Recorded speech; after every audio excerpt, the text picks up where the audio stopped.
Pertama saya pengen ceritain tentang bahwa Air Jordan itu adalah sebuah tokoh yang sekarang mungkin bisa dikatakan dia punya nama yang paling mahal.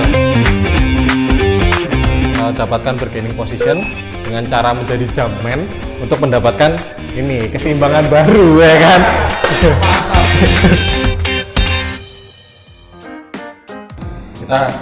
Nah kalau misalnya ada sebuah brand yang jarang promo dan lain-lain, itu insya Allah bisa meningkatkan brand equity, itu kata Pak Andika, itu brand equity. Jadi dari brand equity itu nanti mengakibatkan produk itu akan lebih banyak dicari dan insya Allah lebih, jadi para reseller nanti ketika kulak gitu sama kita bisa langsung, insya Allah bisa langsung laris lah.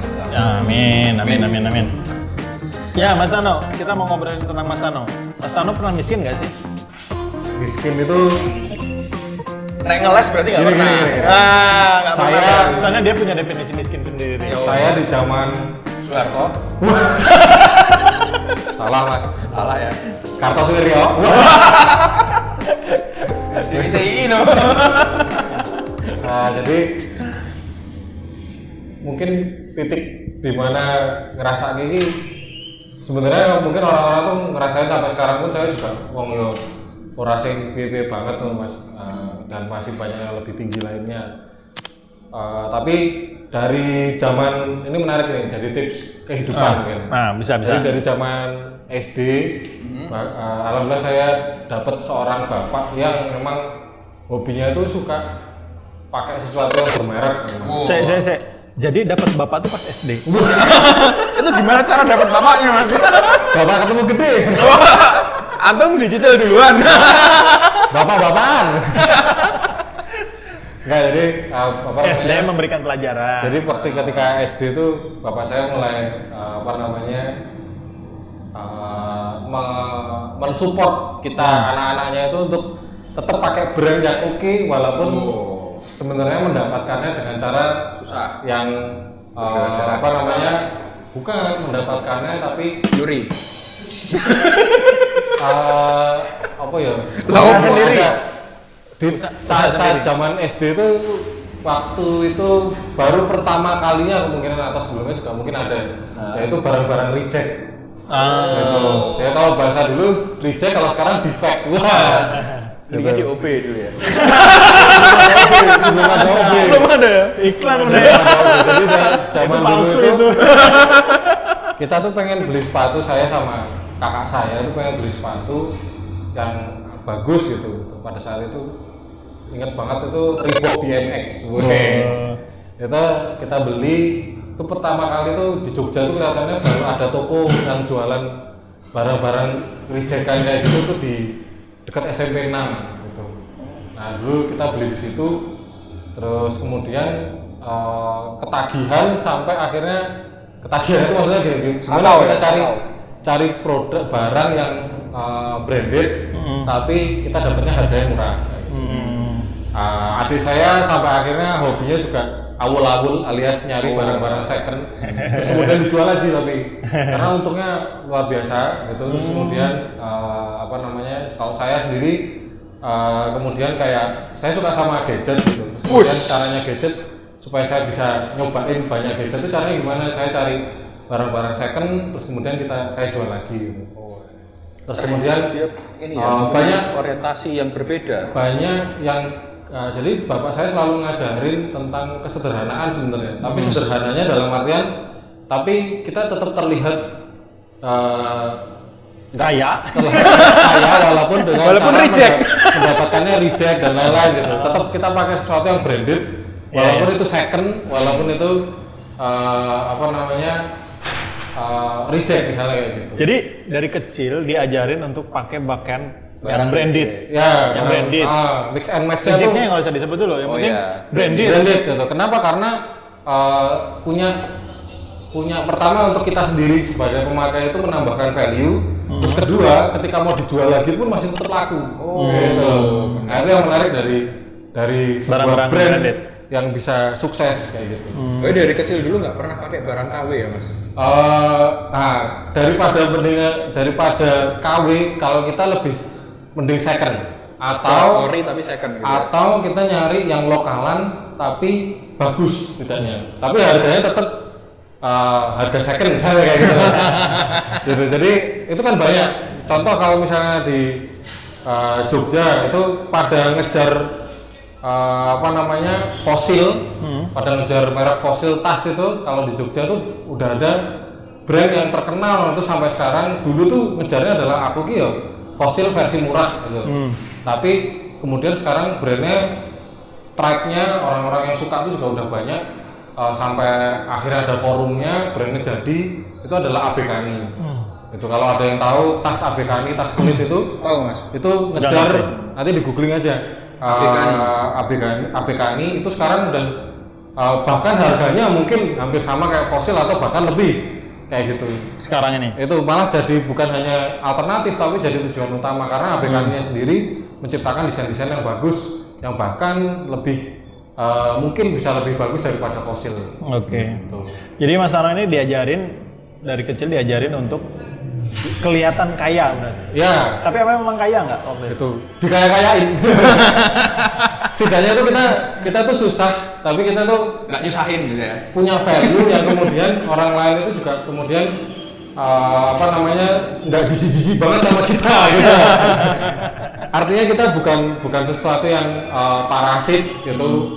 Kita dan kita nggak malu-maluin ketika diajak gaul sama orang-orang bervalue tinggi lah itu katanya. Jadi itulah kemudian kita bisa salah satunya bisa lebih mudah lagi dalam social climber. Walaupun kita pakai barang-barang second, barang-barang yang barang-barang second atau defect tadi atau reject gitu. Ujung-ujungnya pansos ya. Enggak, bukannya itu kalau orang tua yang biasa kan biasanya ngajarinnya, nah kamu tuh jangan pakai barang-barang yang mahal, sederhana aja. Nah itu gimana tuh kalau menurut Mas Tano? Menariknya adalah gini, kalau misalnya kita pakai barang-barang yang brand equity-nya sudah tinggi, itu dan kita pinter mix and match-nya ya, jangan asal pating treble juga di malah desa gitu kan. Jadi yang menarik itu adalah kita bisa ngeblend sama sebuah komunitas itu bisa lebih mudah gitu. Jadi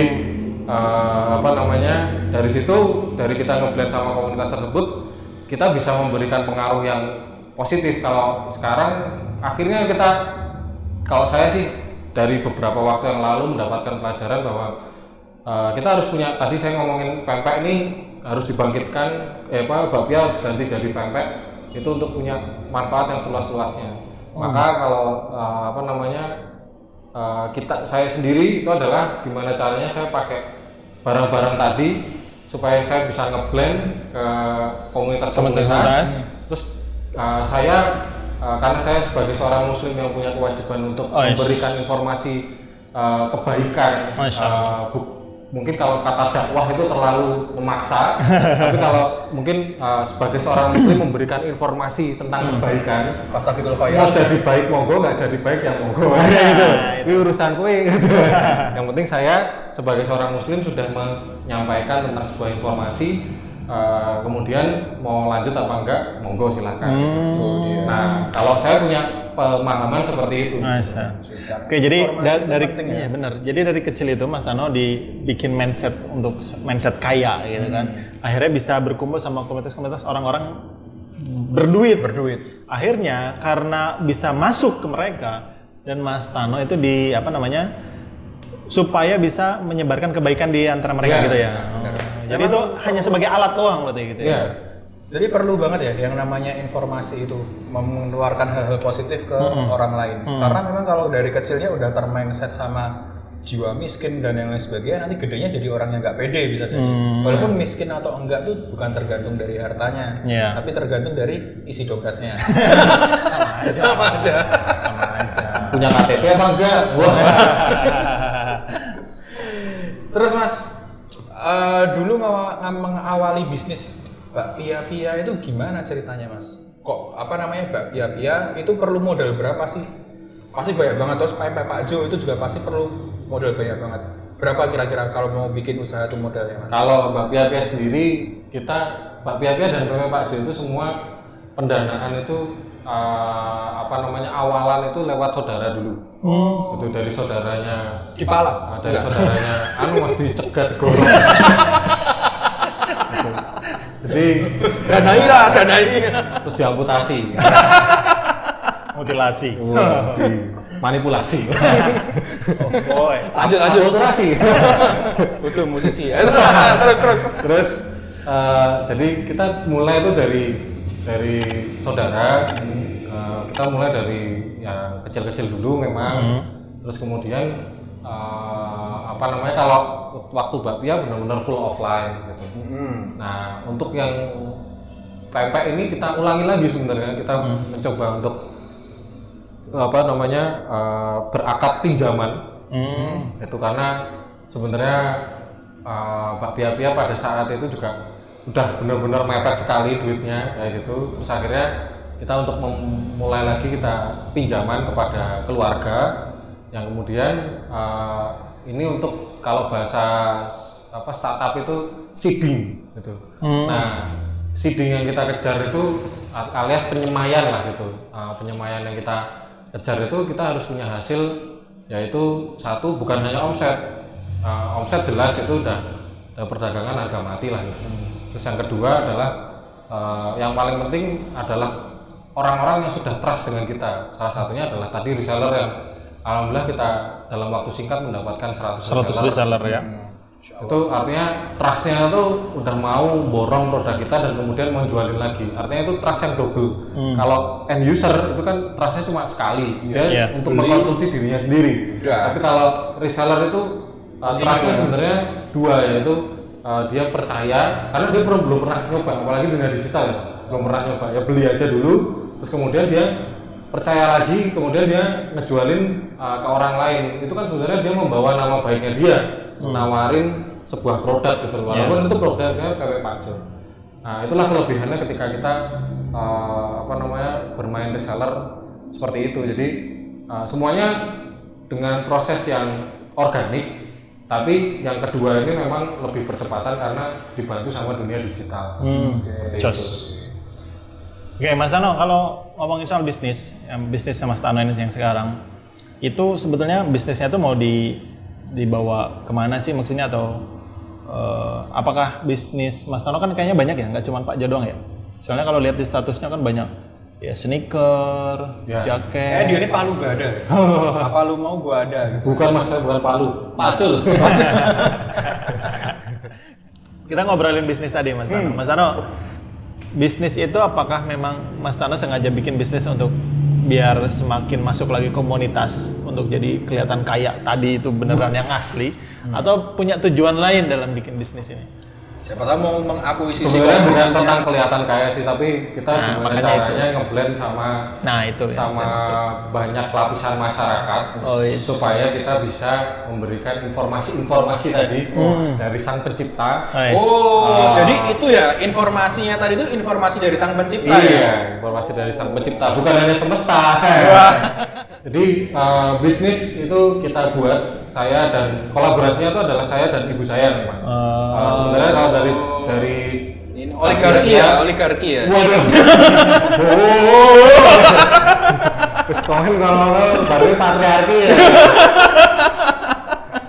Sosialis menang. Muslim United loh ini Pak. Jadi saya kalau untuk di pempek ini kita kolaborasi, pemikiran saya dan ibu saya. Kemudian saya ngajak teman saya dari SMP yaitu Mas Auf untuk membantu kita dalam mengembangkan bisnis kita ini. Terus kalau yang dari bakpia itu yang ngerantasi itu adalah bukan saya malah. Jadi yang memulai itu adalah bapak saya, ibu saya, sama kakak saya. Itu bakpia. Terus kemudian saya baru masuk kalau bakpia itu tahun 2010. Terus kemudian kalau untuk yang pempek ini kita mencoba mengulangi lagi kesuksesan yang zaman dulu, itu langkah-langkahnya, tapi kita bumbui dengan pengalaman dan juga ilmu-ilmu baru, yaitu tadi ilmu digital ya. Pertama yang kita harus selesaikan bukan yang lebih penting daripada ilmu digital adalah ilmu tentang kita itu akan memberikan, kita harus paham bahwa ketika kita nanti sukses, kita akan memberikan pengaruh besar kepada orang-orang di sekitar kita. Maka kita harus sukses, terus kemudian kita bisa memberikan pengaruh. Pengaruhnya apa? Yaitu pengaruh tentang menginformasikan tentang sesuatu yang luar biasa dari Sang Pencipta. Masya Allah. Nah inilah yang namanya. Belum selesai. Nanti dulu loh Mas. Oh iya, tua banget ya. Nah alat kemudian bisnis ini kita akan duplikasi terus. Artinya kita akan menciptakan banyak bisnis yang nanti kita akan menciptakan faktor kali yang lebih banyak lagi, memberikan pengaruh yang lebih besar lagi untuk orang-orang yang fokusnya adalah lebih ke menginformasikan hal-hal yang baik dan luar biasa dari Sang Pencipta. Itu yang namanya subliminal message. Ya, jadi casingnya aja bisnis gitu. Tetapi inti dalam bisnis itu apa? Nah, itu harus tahu. Jadi bisnis itu cuma buat alat. Buat alat. Alat untuk menginformasikan nilai-nilai Islam. Info-info yang menarik dari Sang Pencipta. Sang Asik. Pencipta yang mana? Ayo. Jangan ngomongin semesta aja. Apakah semesta itu pencipta? Apakah semesta menciptakan semesta sendiri? Itulah. Berarti kan Mas Tano ini kan bisnis ini hanya dijadikan sebuah alat tadi untuk memberikan informasi. Benar. Informasi dari Sang Pencipta. Dan Mas Tano rumornya Mau nikah lagi. Amin. Ya kalau Allah maksa mau gimana lagi ya? Enggak, jadi Kalau Sang Pencipta maksa mau gimana lagi gitu. Tapi nikah itu takdir apa pilihan? Betul. Enggak. Pengennya takdir Mas. Jadi guys, Mas Tano ini bukan cuma sekedar menjalankan bisnis, tapi Mas Tano ini sekarang lagi bikin sebuah movement. Apa itu movement? Apa itu movementnya? Maksudnya itu. Gitu, bener nggak Mas Tano? Insya Allah Mas. Dan saya juga sebetulnya tergabung dalam movement itu, tapi Wow. biar lebih enaknya Mas Tano yang jelasin. Rombongan Palu Gada bukan sih? Iya. Sejadi Bulannya Palu, pacul, sekop. Asal bukan Palu Arit. Balik nih. callback. Apa movementnya yang lagi dibikin Mas Tano? Movementnya adalah, simpelnya adalah tadi menginformasikan kepada banyak orang bahwa bisnis itu adalah alat. Alat untuk apa? Alat untuk menginformasikan sesuatu yang penting dari Sang Pencipta. Kayak gitu. Itu simpelnya. Jadi saya pengen yang percaya sama Sang Pencipta, gitu ya. Yang percaya sama Sang Pencipta dan memilih agama dari Sang Pencipta. Itu segeralah untuk punya alat sebanyak-banyaknya. Alat itu wujudnya apa? Bisa media, bisa sepeda, bisa sneakers, bisa Podcast ini juga alat. offset, bisa laporan pajak. Kalau laporan pajaknya sekian kan berarti harganya sekian ya kayak gitu. Asal jangan masuk koran ya kan. Pajak haram. Nah itu dia. Terus kemudian Secar ya. jadi kita punya alat yang dimana kita bisa menginformasikan kepada banyak orang bahwa ada informasi yang menarik nih dari Sang Pencipta yang nggak semua orang tahu, bahkan ada yang tahu dan cuek ya gitu. Pura-pura bego gitu kan. Jadi menganggap tidak ada dan bahkan menganggap semesta itu segalanya gitu. Jadi kalian ini budak semesta. Nah itu dia Mas, maka kita pengen punya saya dan Mas Rangga, saya dibantu Mas Rangga itu untuk untuk mengajak kepada teman-teman untuk punya sebuah alat yang alat ini menjadi bargaining position untuk menginformasikan informasi-informasi yang menarik dari Sang Pencipta tadi. Tapi kan pencipta manusia kan versinya ada banyak Mas. Oh ya, contoh apa aja? Enggak lah, ini enggak sesinya itu. Tunggu di sesi yang berikutnya. Nanti sama Mas Wimar aja. Udah di-mention. Kalau nggak bisa offline via Zoom. Mas Wimar dan impor dari Cina, Covelik. Marganya Xiao. Oke. Nama movementnya apa Mas? Sudah ada namanya apa belum? Movementnya apa ya? Kalau kita udah bikin tuh adalah udah lama itu adalah namanya sales ganas barokah. Sales ganas barokah. Apa namanya, kita untuk mendapatkan tadi bargaining position itu yang salah satunya adalah yang paling cepat itu adalah punya penghasilan. Untuk beli sneakers, untuk mencelok di sebuah komunitas sneakers misalnya, atau buat beli gadget untuk nemplok ke komunitas apa namanya digitalan misalnya kayak gitu, itu kan membutuhkan sebuah yang namanya uang. Nah, uang itu didapatkan dari bisa kita makelaran, bisa kita bikin produk sendiri atau apapun itu silahkan. Tapi sales ini yang saya harapkan adalah make money fastly, yang benar-benar yang paling cepat kayak gimana, terus kemudian kita bisa punya bargaining position luar biasa untuk tadi menginformasikan sesuatu yang baik dari sang pencipta tadi. Oke, Mas. Kamu kan ini, antum ini kan mau menyampaikan pesan-pesan dari sang pencipta lewat wirausaha. Kenapa sih kok harus dengan wirausaha? Nggak dengan yang lain. Kenapa sih untuk menyampaikan pesan dari sang pencipta alias berdakwah nih, kok perlu harus lewat jalur wirausaha? Kenapa? Karena kalau saya sih bisanya wirausaha gitu. Terus kalau misalnya ada yang mau sebagai olahragawan seperti sahabat kita, ada yang namanya Mas Robi juga itu yang sukanya parkour. Workout gitu. Workout. Jadi dia punya padepokan workout. Dia adalah guru workout. Nah, itu juga bisa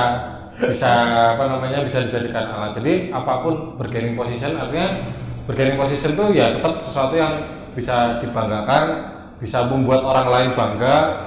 Terus kemudian orang lain itu atau sebuah komunitas itu menerima kita dan mau mendengarkan omongan kita gitu. Dan omongan kita itu juga adalah berdasarkan dari sang pencipta tadi. Cakep benar. Artinya kita juga nggak bikin aturan sendiri kayak gitu. Iya. Karena sudah ada aturan-aturan yang lebih keren dari sang pencipta. Nah, ini kan nggak nyangka ya Mas Tano bisa punya pemikiran seperti ini. Dari casingnya tuh nggak kelihatan loh. Bener. Jaketnya aja kayak Dilan. Elea nggak dibawa. Ada yang lebih cantik. Terus ini Mas, kan tadi menyampaikan pesan-pesan sang pencipta karena bisanya lewat berwirausaha ya berwirausaha. Sementara aturan sang pencipta terkait wirausaha ini kan ribet. Nah, termasuk orang yang anti riba juga nggak? Makanya gini Mas, dari riba itu keluar ketika ada pinjaman, bener nggak? Ya kan? Maka kita kurangi yang namanya pinjaman dengan cara kita ngejualin aja dulu. Ya itu ada tuh dalam aturan sang pencipta kita, ada aturan yang namanya dibolehin tuh makelaran, ya kan? Alias samsaroh atau simsar atau samsaroh itu. Jadi makelaran aja dulu gitu, transaksional gitu. Ada teman saya sekarang juga sukses, yaitu YouTube Koni itu dengan makelaran tadi. Dan kalau kita buka-buka lagi Tokopedia, mau apa lagi, Bukalapak, terus yang paling gede deh Alibaba dan lain-lain, atau Amazon, itu isinya juga samsara juga gitu kan.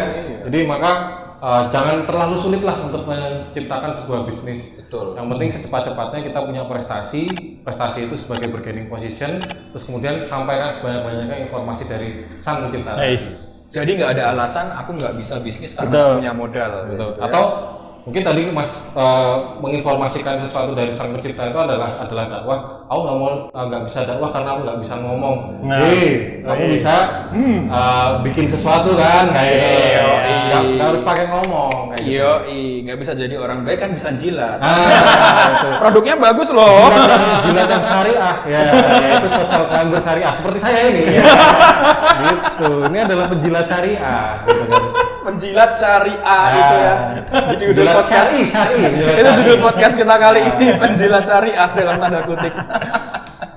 Jadi bisnisnya Matano ini nggak pakai utang dari lembaga ribawi kan? Alhamdulillah sudah selesai. Berarti dulu pernah tenggelam ya? Sebelum pandemi, itu kita beberapa bulan sebelumnya itu kita udah selesai dengan salah satu bank terbesar di Indonesia. Nah itu jadi apa sih Mandiri ya? Bank sentral. Bank sentral. Sentral printing. Central Printing itu di jalan dekat rumah Mas Didi. Pas perapatan. Kayak gitu. Oke. Terus berarti enggak ya? Udah selesai. Udah selesai, alhamdulillah kita udah selesai. Akhirnya Mau lagi ya? bola salju itu udah berhenti. Jadi ketika pandemi ini tuh kita bisa berpikirnya tuh lebih enak. Lebih jernih. Akhirnya kita utang lagi gitu. Tapi nggak pakai burger. Kayak nggak pakai riba. Emang utang itu boleh. Boleh. Asal nggak ada nggak dibayar. Salah satu ayat di Al-Baqarah itu kan panjang, paling panjang di salah satu ayat di Al-Baqarah yang terpanjang, ya kan? Itu menjelaskan tentang hutang, kayak gitu. Jadi sebenarnya utang itu boleh. Boleh. Kredit itu juga boleh. Boleh. Yang penting tanpa ada cicilan. Cicilan sama aja, tanpa ada bunganya. Cicilan masih bro. Tidak ada aksesorisnya. Tidak ada syarat dan ketentuannya. Ya kan kalau misalnya orang yang minjemin kan bilang udah nggak apa-apa tak ikhlasin. Nah itu kan seneng banget kan, boleh kan? Itu lebih baik. Karena hakikat utang itu adalah tolong informasinya kalau ada kayak gitu ya Mas. hakikat utang itu kan apa? Pinjaman Tolong menolong. Tabaru. Tolong menolong. Jadi siapa yang mau ngutangin kita? Dengan tolong menolong. Jadi itulah maka kita dari cari sebuah alat yang paling cepat, yang kita kemudian bisa punya bargaining position, yang kita terlihat punya value di masyarakat, yang kemudian masyarakat itu mau mendekat kepada kita, dan kita informasikan sebanyak-banyaknya informasi dari Sang Pencipta tadi supaya bisa selamat di dunia berikutnya. Amin. Karena yang namanya bisnis nggak cuma untung rugi tapi surga dan neraka. Jadi jangan sampai bisnis kita yang nggak lakunya seberapa malah di neraka selama-lamanya gitu kan. Alhamdulillah. Mas Tano, sebelum tutup nih, pesan ke teman-teman pengusaha atau pebisnis atau siapapun itu yang mau berusaha. Kita kan juga pengusaha kan, bro? Iya, kita pengusaha. Kita masih mengusahakan usahanya. Mengusahakan poligami. Ya itu salah satu yang Mas Rangga impikan. Jadi gitu, ini ada pesan-pesan dari Mas Tano nih untuk teman-teman baik yang sudah terjun ke dunia usaha ataupun yang mau resign dari dunia usaha. Mau berbisnis. Pesannya Mas Tano, buka se. Oke. Subuh. Apa gitu?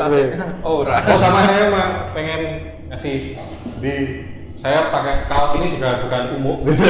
Pamer umum jadi, gitu ya. Baru dapat kemarin gitu dari sebuah agen totolan BUMN gitu ya.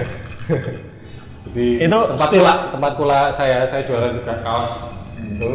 Terus ternyata ada tulisan yang menarik itu adalah ini. Apa ini pertama saya pengen ceritain tentang bahwa Air Jordan itu adalah sebuah tokoh yang sekarang mungkin bisa dikatakan dia punya nama yang paling mahal. Kalau yang lainnya kan misalnya kita ngomong Apple itu yang mahal itu bukan nama Steve Jobs-nya, tapi nama Apple-nya kan gitu. Terus kemudian, kalau Michael Jordan ini yang menarik adalah namanya dia, gitu loh. Yaitu kemudian ditambahin jadi Air Jordan. Jadi dan terbukti bahwa semua yang ada siluet ngangkangnya dia, gitu. Ngangkang selendang ngangkangnya dia itu bisa jadi mahal lah kayak gitu. Iya. Gitu. Terus jadi kalau saya mahal, tapi dengan cara yang murah, gratis. Enggak bro, itu tuku bro. Ini closing statement macam apa tuh? Nah, saya mencari sebuah message di situ. Saya nggak asal beli Air Jordan juga. Di situ saya cari-cari, yuk kaosnya apa? Ada Air Jordannya juga, tapi ada tulisan Jumpman gitu. Jump alias lompat, manusia lompat gitu kan, manusia tak berarti. Berarti pasukan kata gitu ya. Jadi Jumpman maksudnya gini. Jadi kalau misalnya tadi sebagai penutup, kita dalam menciptakan sebuah bargaining position, sebuah prestasi supaya kita bisa punya alat yang kuat untuk menginformasikan informasi dari Sang Pencipta tadi, kita harus jadi Jumpman alias social climber gitu kan. Climb jam, itu kan lebih keren lagi jam ketika lompat. Artinya kita jangan menggunakan cara-cara yang biasa. Jadi kita lakukan beberapa kali lompatan, jangan hanya berjalan, jangan hanya climb juga, karena climb itu kan step by step gitu. Tapi ada yang keren itu kalau pendaki gunung itu kan lompat juga dia. Jadi dari poin ke poin tuh lompat ya. Iya. Jadi lakukan sebuah lompatan, jadilah jumpman seperti Michael Jordan yang akhirnya nanti kalian semuanya bisa punya nama yang sangat keren, bahkan mahal seperti Michael Jordan. Jadi saya mengimpikan seorang Michael Jordan itu kemudian seperti Mas Rangga misalnya. Karena Mas Rangga dan Mas Robi ini menginformasikan sesuatu yang menarik dari Sang Pencipta gitu. Jadi semoga muncul Air Jordan baru atau Michael Jordan baru dari olahragawan, terus kemudian punya brand, terus kemudian dia bisa memberikan hal-hal yang positif yang banyak gitu. Karena kemarin saya nonton Netflix itu juga filmnya tuh tentang Michael Jordan itu sangat memberikan banyak kebaikan.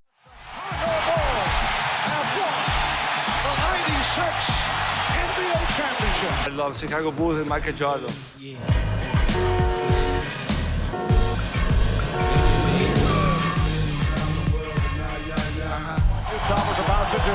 Tapi sayangnya itu kurang mengerucut pada Sang Pencipta tadi.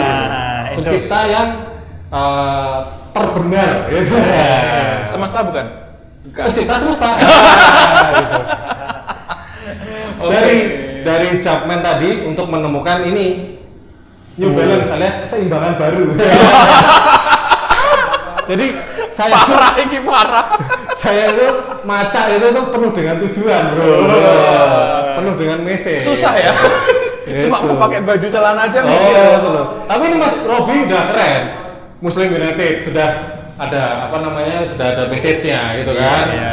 Ini juga kaosnya sudah ada message-nya. Jadi kita sebagai individu itu kan sebenarnya kan adalah messenger juga ya. Gitu loh. Jadi kita harus perlihatkan tadi. Maka yang saya tutup closing statement-nya adalah dapatkan bargaining position dengan cara menjadi jumpman untuk mendapatkan ini keseimbangan baru. Mantap. Dan keseimbangan baru ini yang untuk sebaik-baiknya untuk sebanyak-banyaknya selesai. Gitu. Oke. Thank you. Bali. Mas Tano, terima kasih banyak. Oke. Terima kasih pempeknya. Terima kasih sharing-sharingnya. Iya. Oke. Pendengar setia PMS ya. Gitu tadi kita ngobrol sama juragan pempek Pak Jo, Mas Tano Sudi. Enggak ding. Nah, Tano siapa sih? Sudibyo, bukan. Sudimoro. Rasudi. Tano Nazugi. Nazuagi. Angel banget ya. Mas Tano Nazuagi. Oke, thank you Mas Tano. Terima kasih udah di sini, mudah-mudahan Allah yang membalas ya. Semoga bisa menginspirasi teman-teman yang mendengarkan podcast kita. Dan mari kita pamit.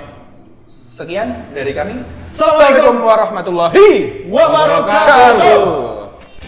Jadi kalau di kampus itu ada ATM, nah jangan sekali-kali ngambil ATM di sana karena itu buat latihan teman-teman. Oke. Jadi ATM-nya kita tuh pakai KTM, Pak. Kan ada kartu mahasiswa itu dipakai buat ATM, itu bisa. Iya. Pantesan alatnya bagus-bagus ya. Iya, ternyata dari situ ya buat teman-teman yang pernah ngambil uang atau transaksi di kampusnya Mas Andi. Iya. Nah, sekaligus sodakoh di sini. Enggak juga.